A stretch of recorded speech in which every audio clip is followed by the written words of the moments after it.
How to sign into Citibank credit card account. Hi everyone, welcome to our channel. Let's jump right into the video. First of all, open up any web browser and search for Citibank.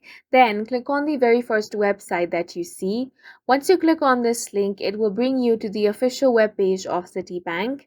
Here on the right hand side, you have the login portal. Enter your user ID on the first box.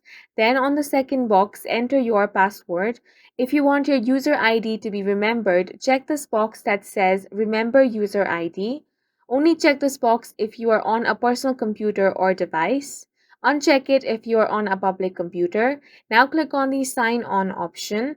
In case you have forgotten your user ID, click on the first link. If you have forgotten your password, click on the Password option. On this page, you have to select an account type and use the primary account holder's information to verify your identity. You can choose bank or credit card customers. Then from here, enter your ATM debit or credit card number. Then click on the continue option. You can use any other account type as well. Once you have reset your password, you can enter the new password and then log into your account. After the login, you can head over to the credit card section. From there, you can access the dashboard of credit card and also manage your credit card account. And that's it for this video. If you have any questions or confusions, do let us know on the comment section. And don't forget to hit the like button and subscribe for more helpful tutorials.